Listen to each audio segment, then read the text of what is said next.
Camp Lejeune, NCA Marine Corps drill instructor was a bully who punched, choked and kicked recruits, focusing his abuse on 3 Muslim volunteers he derided as terrorists, a military prosecutor said at a court-martial Wednesday. Eyewitnesses testified of seeing Gunnery Sergeant Joseph Felix slug recruits in the face and hit others with a rifle, terrorizing recruits sometimes while drunk. LT. Call. John Norman said in his closing arguments. He was drunk on power and sometimes Fireball whiskey, and he used that power again and again, Norman said. He abused his power to abuse his recruits. He punched them, he kicked them, he degraded their religion, and he put them in industrial appliances. Felix did not testify. His chief defense attorney, Navy LT. CMDR, Daniel Bridges, said the dozens of prosecution witnesses gave contradictory accounts which the government unfairly fashioned into a case against the brawny drill instructor who called all recruits terrorist. Young men told investigators fanciful stories, including one in which Felix grabbed a recruit by the throat and lifted him off the ground with one arm, Bridges said. Just because a lot of people said it, doesn't mean it's beyond a reasonable doubt, the attorney said. Not credible equals not guilty.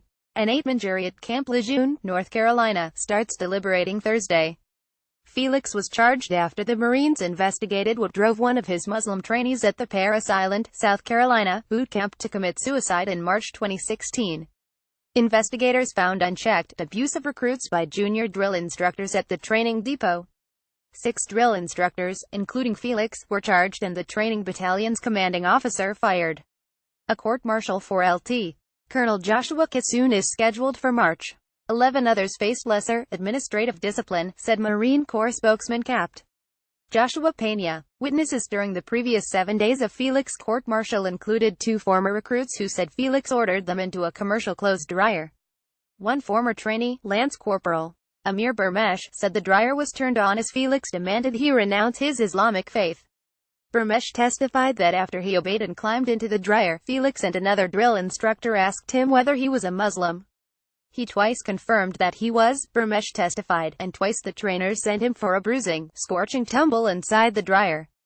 After a third spin, Burmesh said he feared for his life, and renounced his creed. The drill instructors then let him out, he said. Pena said Felix was permanently removed from his duties as a drill instructor after the investigation began. The second drill instructor, Sergeant Michael Eldridge, reached a plea deal with prosecutors and testified against Felix. Bridges alleged Eldridge had ordered Burmesh to get inside the dryer. Defense attorneys urged jurors to question the danger posed by ordering recruits into the dryer.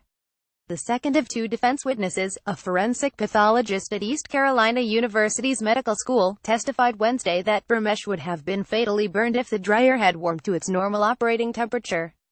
But Dr. Karen Kelly and a mechanical engineer who worked for the machine's manufacturer said the actual temperatures reached were subject to many variables, and so were the injuries Burmesh would have suffered.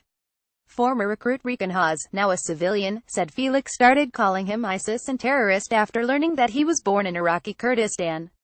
He testified that one night during basic training in 2015, Felix ordered him and other recruits into the clothes drying room.